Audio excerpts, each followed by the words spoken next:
시편 24편부터 하도록 하겠습니다. 시편 24편. 시편 24편이요.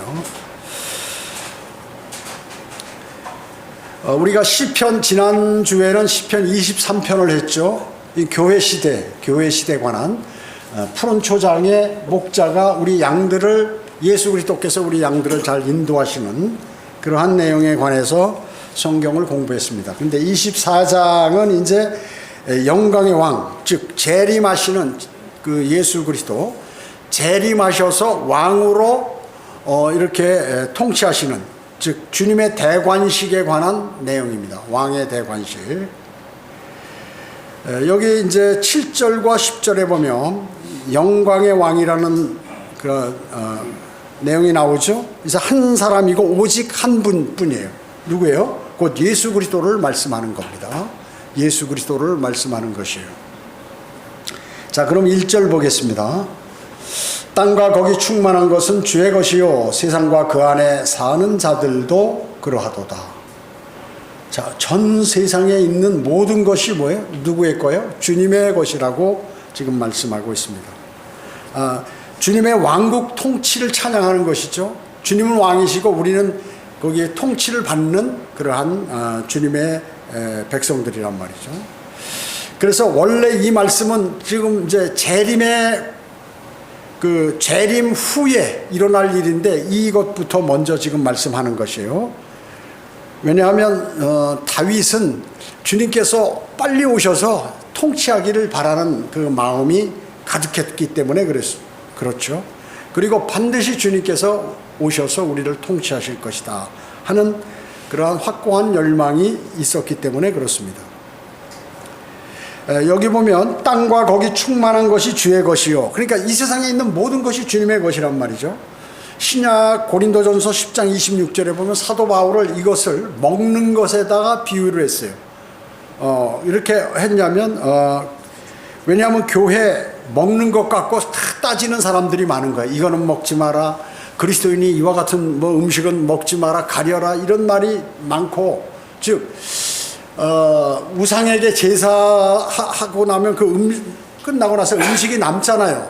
그 음식을 먹어야 되느냐 안 먹어야 되느냐 논쟁이 너무 막 심한 거죠.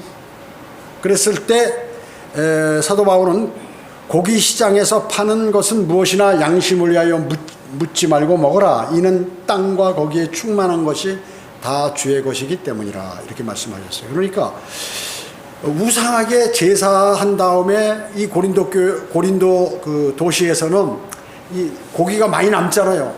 제물을 드렸던 고기가. 그러니까 이거를 이제 싼 값에 시장에 팔아요.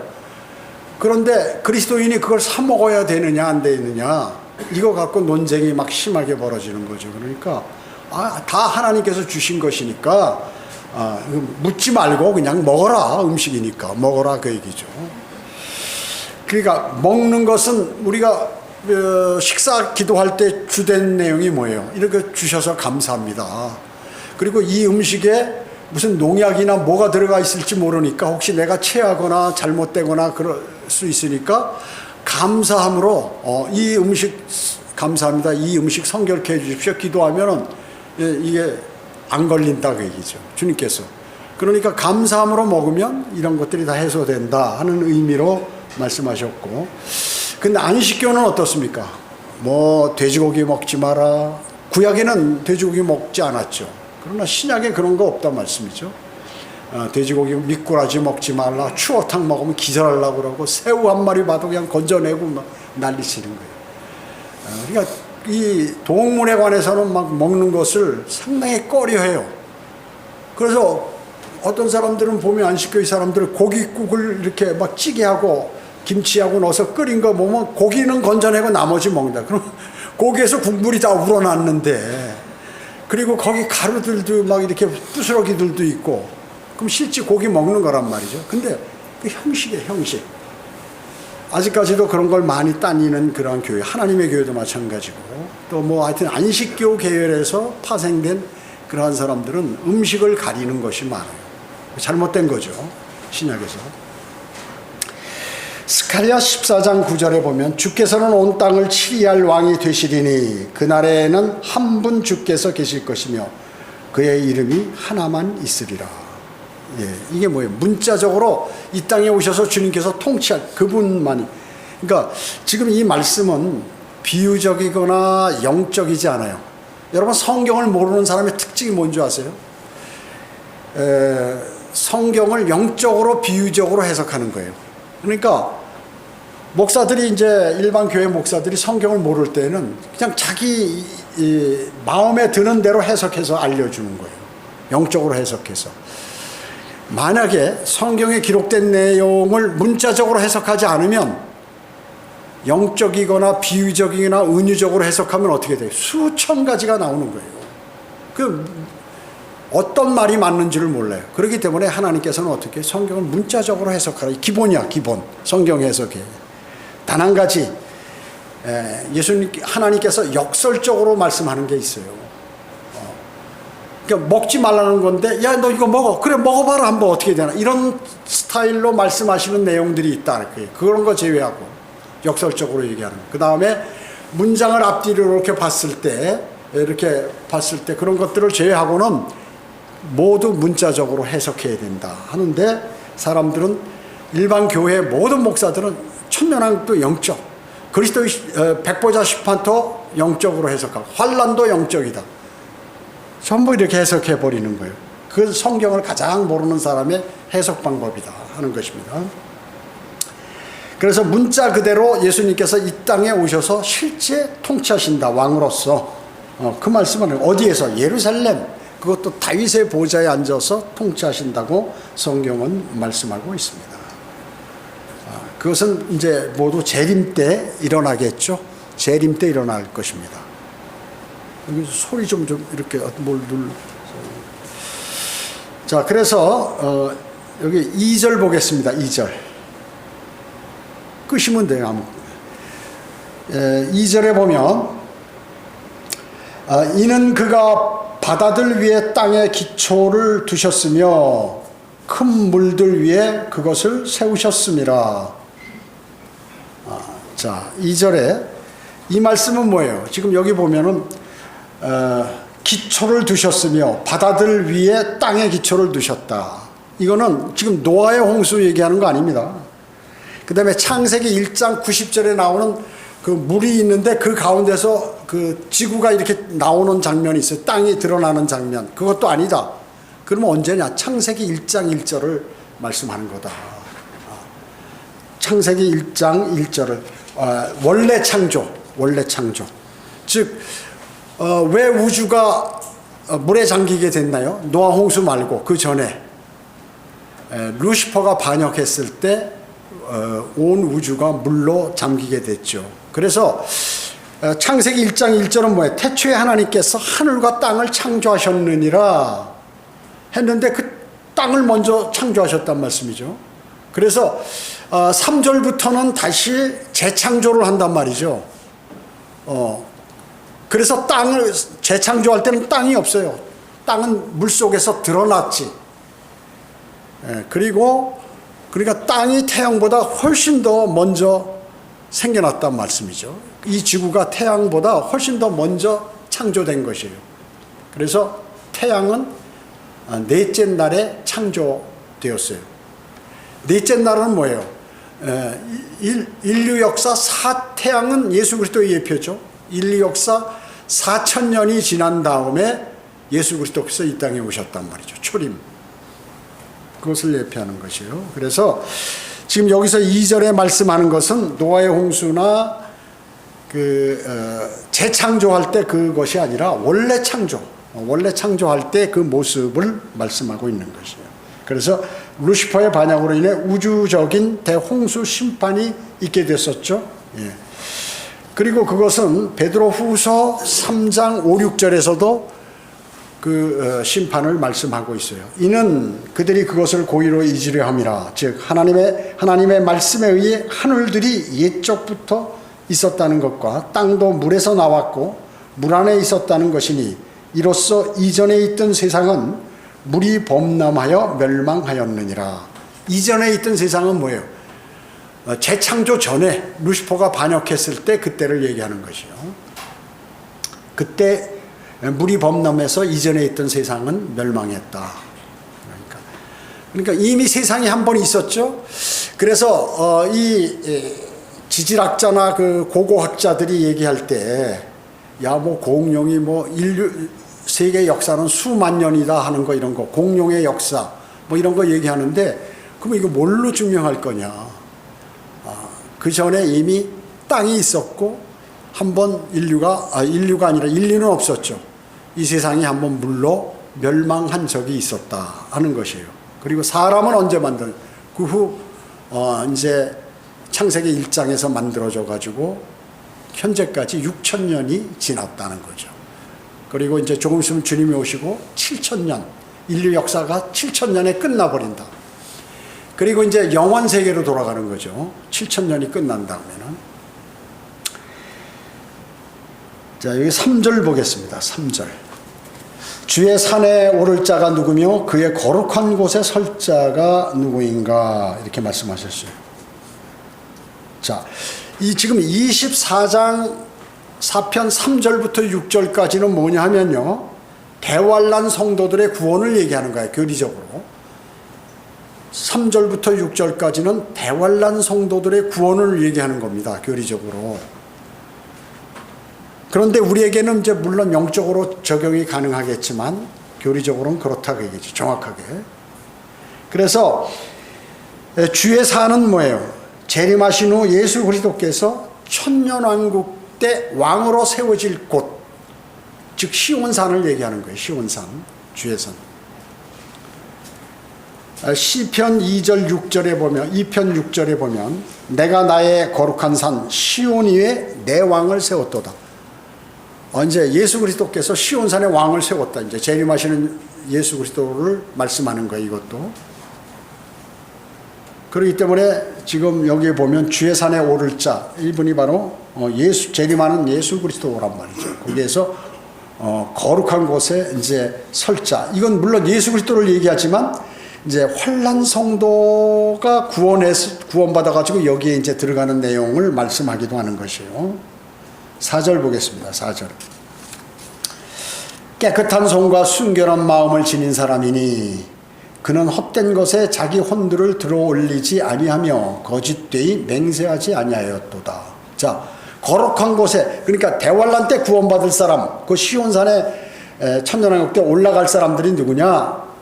환난 성도들 가운데 적그리스도의 표를 받지 않고 끝까지 견뎌서 이긴, 승리한 그 사람들, 깨끗한 손과 순결한 마음, 그러니까 믿음과 행위요. 깨끗한 손은 순결한 마음과 깨끗한 손을 가진 그러한 사람이 있어요. 깨끗한 손은 행위죠.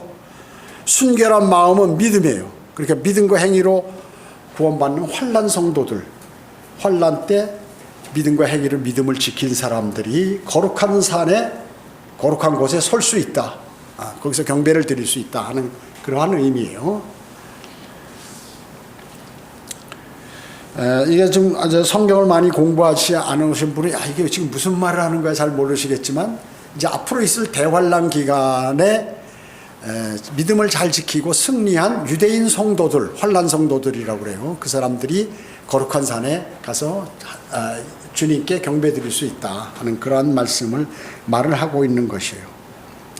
여기 헛된 것에 자기 혼을 들어 올리지 아니하며, 이것이 바로 헛된 것, 뭐예요? 짐승의 형상. 즉 적그리스도가 내려와서 대환란 동안에 자기의 형상을 만들어 놓고 여기에 절하라 그러거든요. 또 그 내가 주는 표를 받아라. 짐승의 표, 점이죠. 점. 이마나 손에 점을 딱 찍어서 이제 물건들을 살 수 있도록 그렇게 하는 그러한 것이죠. 그래서 헛된 것에 혼의 소망을 두지 않는다. 짐승의 형상이 계시록 13장 15절에 나오는데요. 그러기 때문에 자기 혼을 거기다 바치지 않는다. 적그리스도에게. 그런 사람이 거룩한 곳에 쓸 수 있는 자격이 있다. 주님께서 재림하시면. 대환란 성도들은 짐승의 표를 받지 않고 그 짐승을 하나님이라고 섬기지 않는 사람들이 바로 환난 성도들이란 말이죠. 그 사람들은 대환란이 끝나고 천년왕국 때 주의 산에 오를 수 있는 그러한 권한을 부여받게 된다. 또 거룩한 곳에 쓸 자들이다 하는 것이죠. 즉 그래서 교리상 제가 말씀드렸죠. 3절로부터 6절까지는 환난 성도들의 대환난 성도들의 구원이다. 즉 유대인들이 구원받는 사람들이 이제 여기에 거룩한 곳에 쓰게 된다 하는 거죠. 여기 교회 시대 성도들은 어떻습니까? 우리는 어때요? 예수 그리스도를 믿음으로 말미암아 하나님의 은혜로 구원을 받죠. 우리는 지금. 그런데 환난 시대 때는 어때요? 믿음도 있어야 되고 예수 그리스도를 우리가 속았다. 저거 가짜 그리스도다. 적 그리스도다. 주님 빨리 예수 그리스도여 당신 메시아여 당신 이 땅에 빨리 와서 통치하십시오 하는 그 믿음하고 그 적 그리스도의 표를 받지 않아야 돼. 행위. 믿음과 행위를 다 지켜야 대환난 때는 구원을 받는다. 그래서 어렵단 말이죠. 대환난 때 구원받으려면.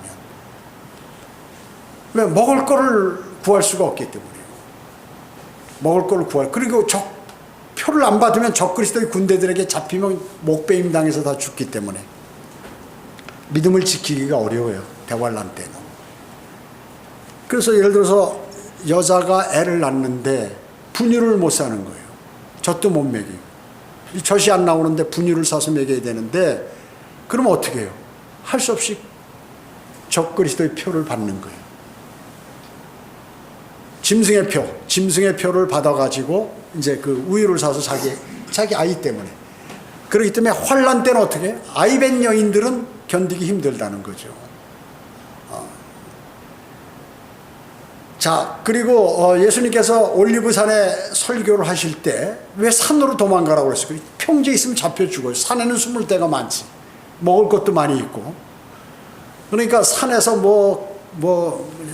풀뿌리나 여러 가지 뿌리들 하다보면 인삼뿌리, 산삼뿌리 하다못해 뱀이라도 잡아먹고 토끼라도 잡아먹고 이렇게 사는데 평지는 아무것도 없잖아요. 그리고 막 평지는 어떻게 돼요? 지진이 막 일어나요. 그 위험하다고 얘기죠. 그러니까 예수님께서 올리브산의 설교가 바로 이 대환란에 관한 설교예요. 마태복음 24장. 산으로 도망가라. 그때 너희들 위험하면. 그러면 먹을 것도 있고 지진의 피해도 막을 수 있다 그 얘기죠. 그리고 아이 뵌 여인들은 고통을 당한다는 거예요. 아이 뵌 여인들. 자, 그렇기 때문에 지금 교회 시대에 우리는 참 그러니까 구원받기도 쉽고 그렇습니다. 근데 사람들이 안 받아들여. 왜 그럴까요?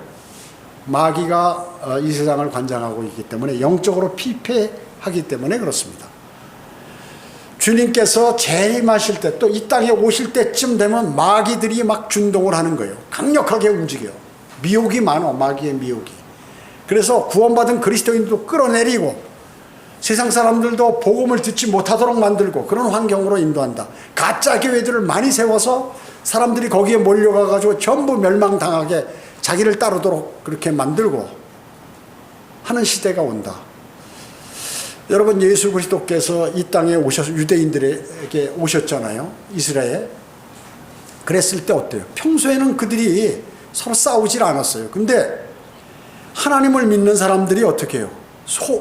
아주 예수 그리스도를 따르는 사람들은 극소수고 나머지 유대인들은 전부 하나님을 따른다고 구약을 믿는단 말이죠. 그래가지고 예수 그리스도를 믿는 사람들을 누가 핍박해요? 하나님을 믿는다는 사람들이 핍박하는 거예요. 로마 제국 사람들이 핍박한 게 아니에요.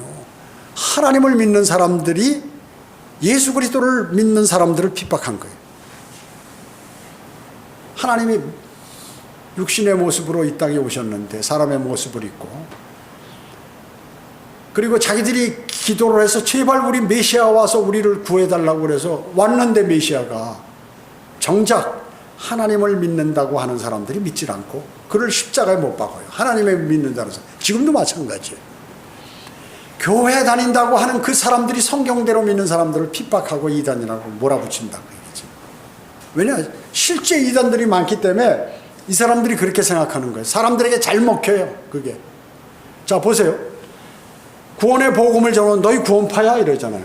구원파에 있는 많은 사람들이 어떻게 해요? 실제 잘못된 복음을 전하고 잘못된 믿음을 선포하고 세모스코알레를 장사하고 다 판다 뭐 이런 거 가게 만들어 가지고 해서 수입 올리고 이런 짓 하니까 이거 저 구원파다, 구원이라는. 그러니까 목사나 교인들의 입에서 구원이라는 소리를 하지 못하도록 만들어져요. 마귀가 얼마나 똑똑해요. 마귀가 기가 막히죠. 천년왕국을 고대한다, 이제 조금 있으면 온다 하니까 여호와의 증인들이 왕국회관 만들어 가지고 얘기하고 말이죠. 그리스도인이 구원받은 그리스도인이 휴거된다. 저거 이단이야. 어떻게 사람이 하늘로 올라가?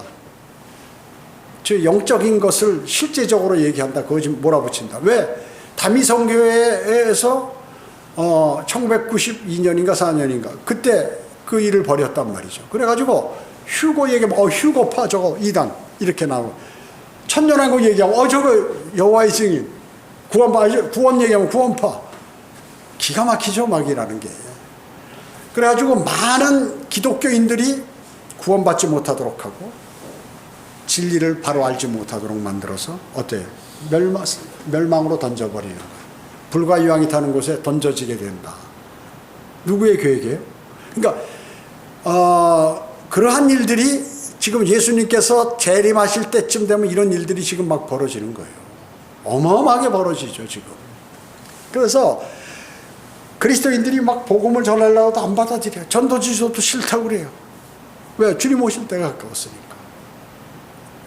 예수 그리스도께서 이스라엘에 초림 때 오셨을 때 난리가 났잖아요. 막 거기서 반란이 일어나고 막 난리가. 그래서 예수 그리스도는 트래블 메이커, 피스 메이커가 아니라 예수 그리스도가 가는 데는 막 이 분쟁이 일어나는 거예요.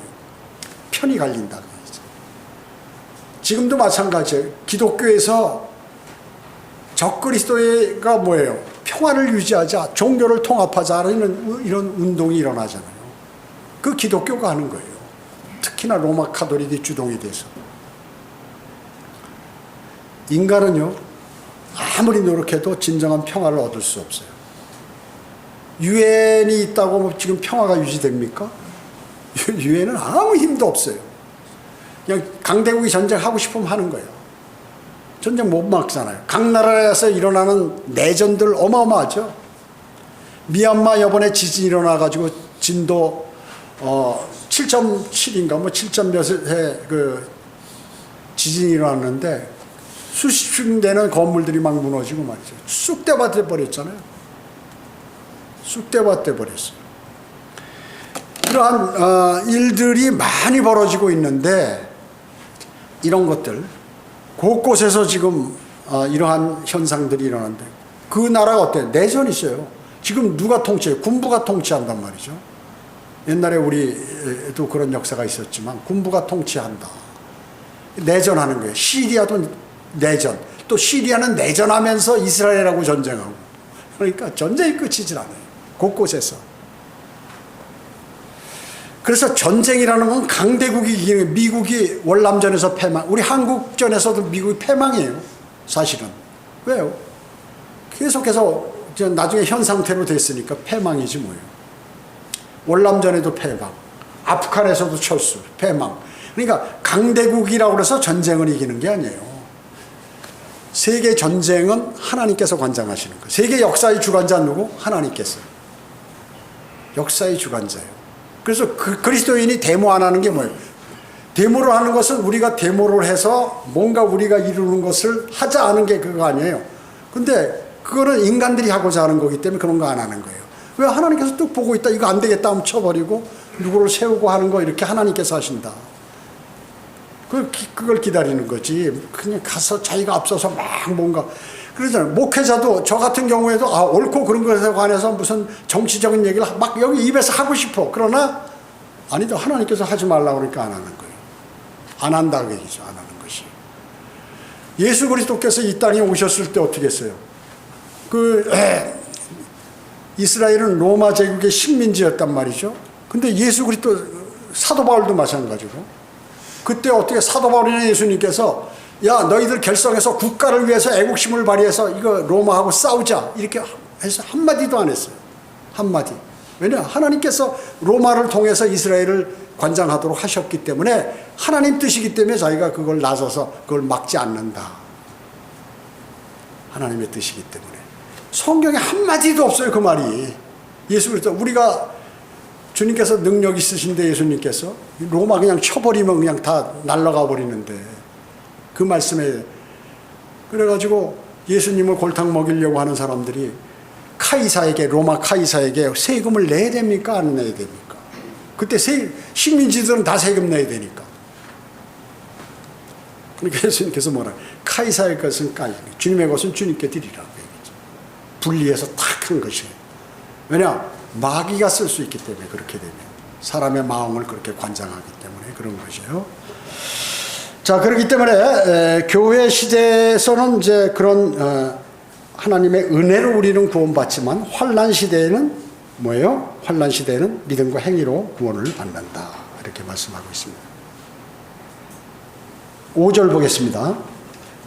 그는 주로부터 복을 받고 그의 구원에 하나님으로부터 의를 받으리라. 이렇게 말씀하셨습니다. 믿음과 행위로 구원받죠. 이렇게 거기에는 3절에서 5절은 환난 성도들의 구원을 말씀한다고 했어요.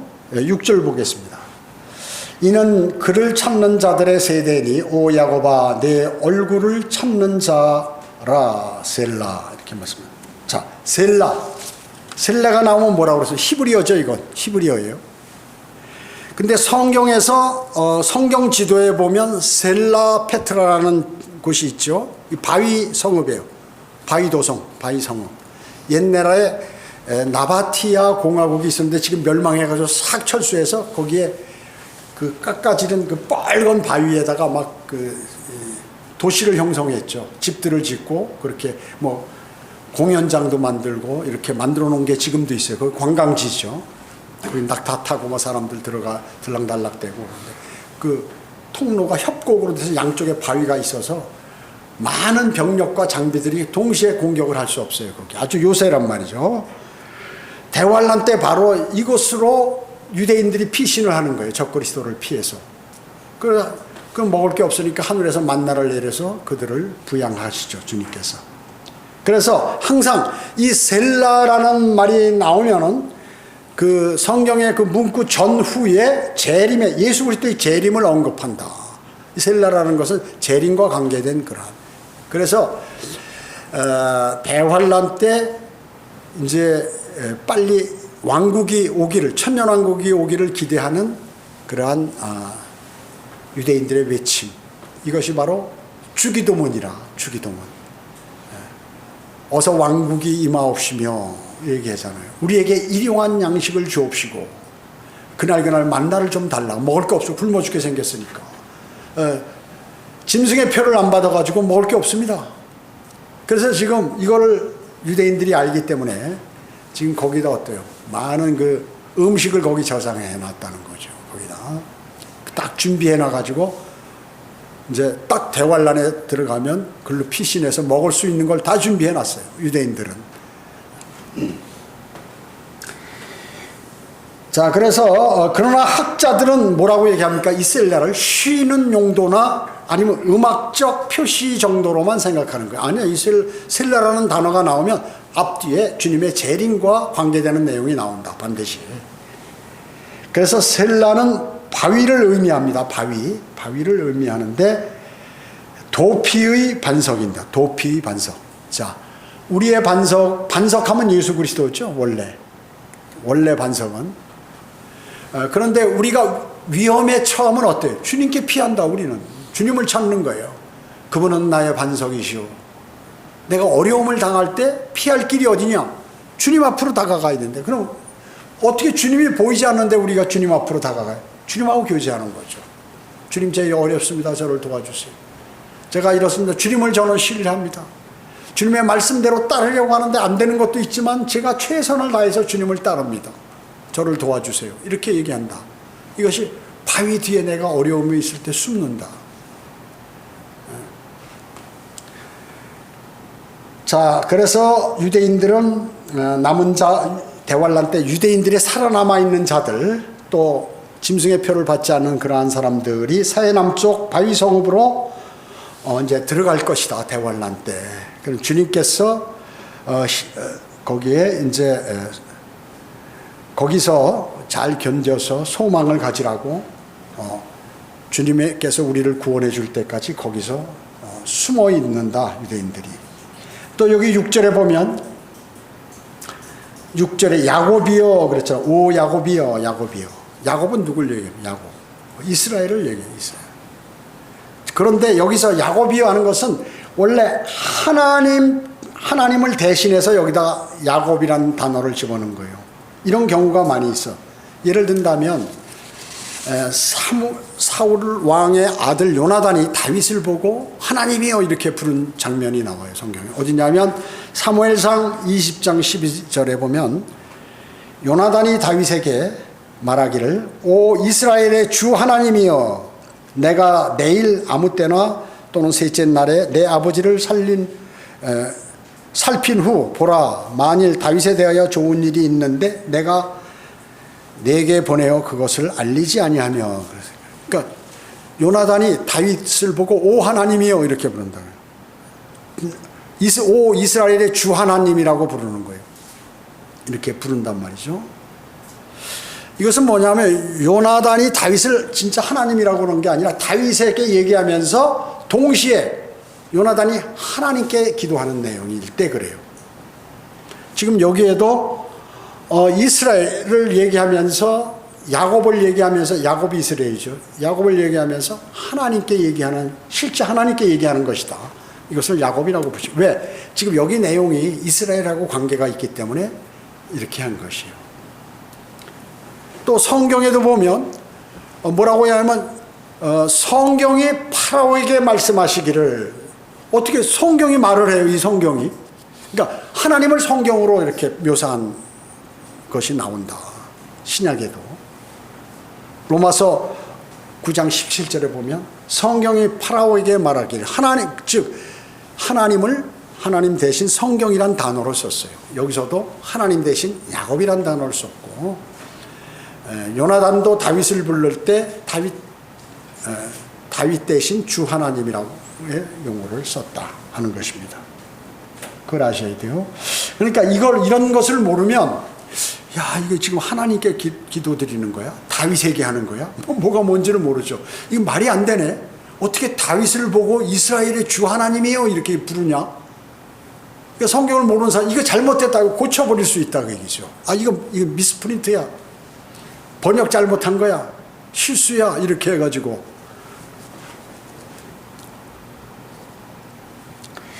그 다음에 여기 7절부터 9절 보겠습니다. 7절부터 9절 보겠습니다. 오 너희 문들아 너희 머리를 들라 너희 영원한 문들아 너희는 들여 올려 질지라 그리하면 영광의 왕께서 들어오시리라. 이게 지금 문들인데 하늘의 문이 있어요. 하늘의 문. 8절에 이 영광의 왕이 누구신가? 강하고 능력이 있으신 주시며 전쟁에 능력이 있으신 주시로다. 오 너희 문들아 너희 머리를 들라 너희 영원한 문들아 그것들을 들라 그리하면 영광의 왕께서 들어오시리라 이렇게 말씀하고 있습니다. 재림 상황이죠. 여기 보면 여기 7절 보세요. 7절에 보면 7절과 9절이 똑같아요. 오 문들아 머리를 들라 너희 영원한 문들아 너희는 들어 올려질지라. 머리를 들라. 9절에도 보면 오 너희 문들아 너희 머리를 들라 이렇게 말씀하고 있죠. 똑같이 이렇게 두 군데 나오는 이게 재림의 상황입니다. 두 번 반복하는 것이에요. 그리고 예수 그리스도께서는 영원한 문을 통해서 오신다. 영원한 문. 하늘에 있는 문을 얘기합니다. 하늘에. 우리가 하늘에 들림 받을 때 어때요? 그 문을 통과해서 올라가요. 그 문을 통과해서 올라가는 것입니다. 요한계시록 4장 1절에 보면 사도 요한이 이제 판모섬에 유배당합니다. 유배당한 거예요.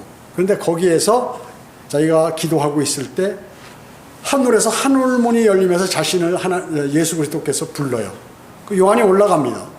올라가서 하늘에 올라가서 살아있는 상태에서 올라가서 2000년 후에 일어날 대환란을 다 보고 듣고 내려와서 요한계시록을 기록하게 되는데, 계시록 4장 1절에 보면 이 일들 후에 내가 보니 보라 하늘에 한 문이 열려 있는데 내가 들은 첫 음성은 나팔소리 같으며 내게 말하여 이르기를 이리 올라오라 내가 후에 마땅히 일어날 나야 할 일들을 내게 보여주리라. 앞으로 대환란 때 일어날 일을 너한테 보여줄 때. 그래서 요한이 하늘로 올라가요. 그때 하늘 문이 열리고 그 문을 통과해서 올라가서 예수 그리스도를 만나고 거기에서 앞으로 일어날 일들에 관해서 다 보고서 현장감 있게 내려와서 그 성경을 기록했다. 이것이 바로 요한계시록이다. 요한계시록.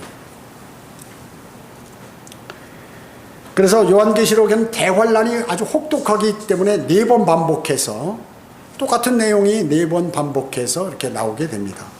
약간만 상황들이 틀린 상황이지만 대환란이 4번 반복해서 기록한 것이 바로 요한계시록이에요.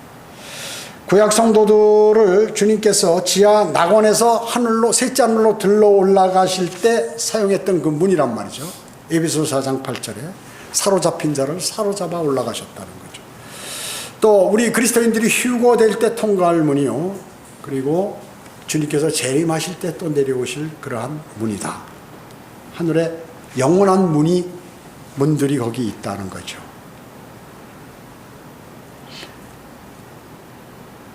여기 10절에 보겠습니다. 이 영광의 왕이 누구신가? 만군의 주시니 그는 영광의 왕이시로다. 셀라. 또 셀라에서 재림이구나. 이게 재림이에요. 영광의 왕이면 재림하시는 예수 그리스도. 예수. 또 전쟁의 능력이 있으신 주. 자, 출애굽기 15장 3절에 보면 하나님은 전사시라고 해요. 전사가 뭐예요? 싸우는 사람, 전쟁하는 사람. 그래서 전쟁에 이기려면 주님께서 인도하시는 대로 주님께 맡기면 이기는 거예요. 승리하는 거예요. 영적 전쟁도 그렇고 실제적인 전쟁도 그렇고. 주님은 너무 잘 싸우시는 거예요. 모든 설계도를 다 갖고 계시고 적들에 관해서 다 파악하기 때문에. 그래서 다윗이 전쟁할 때 어떻게 해요? 제가 공격해야겠습니까? 말아야겠습니까? 그래, 공격해라. 네가 반드시 승리한다. 공격하되 뒤로 돌아서 포위해가지고 어떤 나무 뒤에 숨어서 무슨 일을 해라까지 자상하게 하나님께서 알려주셨어요. 그러니까 전쟁을 하면 주님께 맡기면 이긴다. 영적 전쟁도 마찬가지예요. 주님을 신뢰하지 않기 때문에 영적 전쟁에 패한다.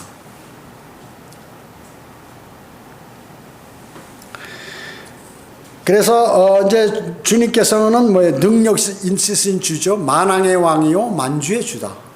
이렇게 한 거예요. 그렇게 말씀하시죠. 초림 때는 예루살렘에 들어가실 때 어때요? 조그만 나귀 새끼인 어린 나귀를 타고 입성하셨어요. 호산나 호산나 하면서 사람들이 환영을 했죠. 그러나 재림 때는 어때요? 어마어마하게 다리도 길고 아주 그냥 날렵한 멋있는 흰 말을 타고 오신다. 유니콘, 뿔이 이렇게 뿔 하나 난 그 멋있는 말을 타고. 그러니까 초림 때는 초라한 나귀 어린 새끼를 타고 예루살렘 도성 동편 그 문으로 입성을 하셨어요. 그런데 재림 때는 어때요? 아주 활력 있고 힘 있는 하늘의 영적인 그러한 흰 말을 타고 내려오신다. 우리도 그 말을 타고 같이 예수 그리스도 뒤를 따라서 이 땅에 재림하게 되죠. 올로 아마겟돈으로 해서 피해적, 그래서 요한계시록 19장이면 피해적신 옷을 입었다고. 그분께서 하얀 세마포를 입으셨는데 유엔군들이 거기서 약 2억의 군대가 몰살당하기 때문에 그 말의 흰 말과 흰 옷에 피가 튀어서 피해적신 옷을 입으셨다고 기록하고 있어요. 그 뒤를 따르는 군대들이 있는데 그들은 바로 휴거된 그리스도인들, 성도들이다 하는 것입니다. 영광의 왕은 여호와 주를 얘기한다. The Lord, 주를 얘기한다. 그래서 영광의 왕께서는 마귀를 공개적으로 조롱하시고 십자가로 그의 권세를 굴복시키셨죠. 승천하시면서 승리를 거둔 그 사람답게 그 문을 통과해서 과감하게 이렇게 내려오시는 것입니다. 주님께 기대어 솔로몬의 노래 보면 주님께 기대어 내려오는 그 여인이 있다고 그랬어요. 함께 오는 길. 솔로몬의 노래 8장 5절에 보면 사랑하는 자에게 기대어 광야에서 올라오는 여인이 누구인가. 사랑하는 자에게 기대어, 그러니까 예수 그리스도에게 딱 기대어 광야에서 올라오는 여인은 누구예요? 예수 그리스도인을 얘기하는 거, 우리를 얘기해요. 여인은. 그러니까 예수 그리스도의 신부 재림하시면서 예수 그리스도를 따라서 내려온다. 영광의 왕께서는 어린 양의 혼인식을 마치고 그분의 아내 된 신부와 함께 이 땅에 내려옵니다. 그래서 천년을 여기에서 천년의 신혼여행을 보내기 위해서 이 땅에 내려오는 거예요. 아름다운 장소예요. 왜? 환경이 다 바뀌어가지고 주님께서 만들어 놓으신 그곳에 이 땅에 주님과 예수님과 함께 내려와서 신혼여행을 하고 다시 이제 돌아가는데 어디예요? 새 예루살렘으로 다시 돌아가죠. 천년이 왕국이 끝나면. 그 여인은 깃발을 든 군대처럼 위험이 있다고 솔로몬의 6장 4절 10절에 그렇게 말씀하고 있어요. 예수 그리스도의 신부인 우리는 교회죠. 주님의 마음에 새긴 인장처럼 마음으로부터 사랑해야 하며 우리는 또 팔에 새긴 인장처럼 그 사랑을 외적인 힘을 다해서 표현해야 된다. 여러분이 주님을 사랑하면 뭐예요? 주님께 표현을 해야죠. 어떻게 표현하시겠습니까? 주님의 말씀에 순종하는 거죠. 솔로몬의 노래 8장 6절 7절에 보면 내 마음의 인장처럼 내 팔의 인장처럼 나를 새기라. 주님을, 그러니까 너 팔에 새기듯이 나를 여기다 새겨라. 네 마음판에도 새기고 네 몸에도 새기고 나를 따르라. 그렇게 말씀하고 있는 것입니다. 마가복음 12장 30절은 너는 내 마음을 다하고 혼을 다하고 생각을 다하고 힘을 다하여 주 너의 하나님을 사랑하라. 이것이 첫째 계명이니라. 이렇게 말씀하고 있어요. 여러분이 주님의 인도하심을 받으려면 제가 그 방법을 가르쳐드릴게요. 주님의 인도하심, 기도 응답을 받으려면 주님을 첫 번째로 사랑해야 돼요. 여러분이 첫 번째 사랑하는 것이 자기의 자녀라든지 첫 번째 사랑하는 것이 자기가 필요한 돈이라든지 자기가 필요한 권세라든지 내가 좋아하는 뭐 어떤 것이라도 그걸 하나님보다 첫째로 사랑하면 그 사람은 기도 응답이 안 돼요. 첫째로 사랑하면 모든 기도가 다 응답이에요. 그리고 주님께서 그 사람의 생을 딱 책임져. 여러분 이것을 확실히 믿어야 돼요. 근데 말로는 첫째로 사랑한대. 실제 그 사람 생활을 보면 첫째로 사랑 안 해. 첫째로 사랑하는 사람은요 틀려. 그의 삶의 방법이 틀리다. 주님을 사랑하고 세상의 유혹과 두 가지를 딱 주고서 어떤 걸 선택하면 주님을 선택한다. 주님을 선택한다. 제가 딱 한 가지만 말할게요. 제가 서울에 집이 있는데 집하고 뭐고 나 다 버려버려요. 나 자식이고 아내고 뭐 다 버리고 집이고 뭐고 난 주님을 사랑하기 때문에 나를 주님을 안 따르겠다면 나 버리겠다. 버렸어요. 주님 버렸어요. 그래서 주님께서 저 사랑해요. 제가 그걸 알아요. 거기 가면 어떻게 그런 거 다 버려? 직장 한 달에 30년 전에 25년 전에 한 달에 500만 원씩 받던 하던 일들을 그거 다 순식간에 다 던져버렸어요. 내가 굶어 죽을지도 모르는 거예요. 그러니까 왜? 주님을 사랑하기 때문에 그걸 따랐다. 그러나 주님은 제가 기도하면 응답해 주신다는 것이 확신하는 거예요. 확신하는 거예요. 왜? 주님을 위해서 저는 모든 것을 버렸기 때문에. 내 모든 것을 버렸어요.